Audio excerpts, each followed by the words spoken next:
Hello friends, Tiwari ji education YouTube channel पर आपका बहुत स्वागत है।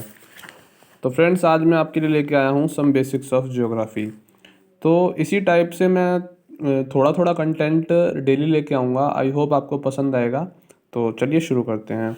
तो देखिए, यहाँ पे आ रहा है कर्क रेखा भारत के 8 राज्यों से होकर गुजरती है। ये बात कंपटीशन की तैयारी करने वाले बच्चे बच्चे को पता है, लेकिन फिर भी एक शुरुआत के तौर पे हमें पता होना चाहिए। तो वो पश्चिम से पूर्व के क्रम में कौन कौन से राज्य हैं? गुजरात, राजस्थान, इसको एक पेयर में रखिए, क्योंकि गुजरात, राजस्थान। मध्य प्रदेश, छत्तीसगढ़, क्योंकि छत्तीसगढ़ कहाँ से अलग हुआ है? मध्य प्रदेश से, तो ये भी याद हो जाएगा। मध्य प्रदेश, छत्तीसगढ़। झारखंड, पश्चिम बंगाल, झारखंड, पश्चिम बंगाल। त्रिपुरा, मिजोरम, त्रिपुरा, मिजोरम। ठीक है। अब एक बार आप प्लीज़, मैं आपसे रिक्वेस्ट कर रहा हूँ कि एक बार आंख बंद करके एक मैप को लाइए अपनी आंखों के सामने और फिर बोलिए पश्चिम से पूर्व के क्रम में वह राज्य जो कर्क रेखा से गुजरते हैं। गुजरात, राजस्थान, मध्य प्रदेश, छत्तीसगढ़, झारखंड, पश्चिम बंगाल, त्रिपुरा, मिजोरम। ठीक है। फिर आगे आता है सर्वाधिक समुद्री सीमा गुजरात की है, बिल्कुल। और सबसे कम समुद्री सीमा गोवा की है। आई होप आपको ये पता होगा। भारत के समुद्री सीमा से लगे राज्य कौन कौन से हैं? तो ये पश्चिमी राज्य है। ठीक है। तो गुजरात, महाराष्ट्र। ठीक है। पश्चिम में आप आएंगे तो गुजरात, महाराष्ट्र, और इधर कर्नाटक, केरल, और बीच में छोटा सा कौन है? गोवा। ठीक है। तो गुजरात, महाराष्ट्र, गोवा, कर्नाटक, केरल। उसके बाद में पूर्वी राज्य तमिलनाडु, आंध्र प्रदेश, उड़ीसा, पश्चिम बंगाल। तमिलनाडु, आंध्र प्रदेश, उड़ीसा, पश्चिम बंगाल, ये पूर्वी राज्य हो गए। फिर आता है भारत की समुद्री सीमा की लंबाई कितनी है? देखिए, भारत की समुद्री सीमा की लंबाई है 6100 किलोमीटर, लेकिन पूछे अंडमान निकोबार समेत कितनी है? तो 7516.5 किलोमीटर। ओके। उसके बाद में आगे कुछ दर्रे हैं। देखिए, दर्रा का पहले सेंस देखिए क्या होता है। दर्रा का मतलब ये होता है कि दो पहाड़ों के बीच में एक छोटा रास्ता, जहां से मान लीजिए कि 2-3 गाड़ियां आमने सामने से होकर गुजर सकें, उसे कहते हैं दर्रा। तो बुर्जीला दर्रा, यानी कि बुर्जीला दर्रा एक रास्ता है जो पीओके को श्रीनगर से जोड़ता है। ठीक है। इसी प्रकार बनिहाल दर्रा श्रीनगर को जम्मू से जोड़ता है।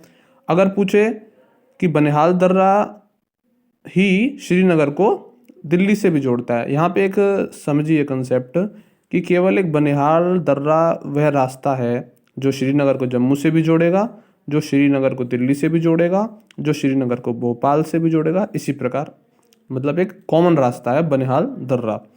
फिर भारत से चाइना काराकोरम पर्वत जोड़ता है। इसी प्रकार श्रीनगर को लद्दाख से जोजिला दर्रा जोड़ता है। देखिए फ्रेंड्स, यहाँ पर आगे मैंने जम्मू कश्मीर का मैप बना रखा है, और यहाँ पर जो ट्रांस हिमालय के जो बेसिकली 4 पर्वत हैं उनके नाम यहाँ दे रखे हैं मैंने। काराकोरम पर्वत, लद्दाख पर्वत, जास्कर पर्वत और पीर पंजाल पर्वत। इसे याद कैसे करेंगे? क ले जा पार। के से काराकोरम, एल से लद्दाख, जे ए से जास्कर, और पी आर से पीर पंजाल। ओके फ्रेंड्स, तो ये ट्रांस हिमालय का हिस्सा है। अब यहाँ पर ये बात आती है कि जो ट्रांस टर्म है, ट्रांस का क्या मतलब होता है। सपोज करिए कि आप दिल्ली में कहीं पे बैठे हैं, ठीक है, और आपको जाना है जम्मू कश्मीर। तो आप जो जम्मू कश्मीर जाओगे, तो मान लो ये हिमालय पर्वत है, तो इसको पूरा पार करके जाओगे, है ना, पूरा पार करके जाओगे, यहाँ पर जाओगे। तो ट्रांस का मतलब ही ये होता है कि किसी चीज़ को मतलब पूरा पार करके किसी दूसरे रीजन में चले जाना, उसे हम आप ऐसे समझ सकते हो, ट्रांस कहते हैं। मान लीजिए यहाँ पर कोई जगह है और हमें जाना है पाकिस्तान जाना है हमें, तो हम पूरे जम्मू कश्मीर को निकाल के जब जाके यहाँ पे पाकिस्तान आएंगे, तो ये एक मार्ग बन जाएगा जिसको ट्रांस जम्मू कश्मीर पाकिस्तान मार्ग, ऐसा कुछ भी कह सकते हैं। ठीक है फ्रेंड्स। फिर आता है कि भारत की सबसे ऊंची चोटी कौन सी है? K2, जिसे गॉडविन ऑस्टिन भी कहते हैं। ये बहुत ही बेसिक कंसेप्ट है। और कराकोरम पर्वत, ठीक है, ये कराकोरम पर्वत है। और फिर भारत की दूसरी सबसे ऊंची चोटी है कंचनजंगा। ठीक है। अब यहाँ पर एक कंसेप्ट समझिए कि जो K2 है वो है तो पीओके में, और पीओके प्रेजेंट में तो भारत का हिस्सा नहीं है। तो इसीलिए अगर पूछा जाए, मेरे वर्ड्स पे ध्यान दीजिएगा, कि भारत की सबसे ऊंची चोटी कौन सी है, तो K2। और पूछे भारत में सबसे ऊंची चोटी कौन सी है, तो कंचनजंगा।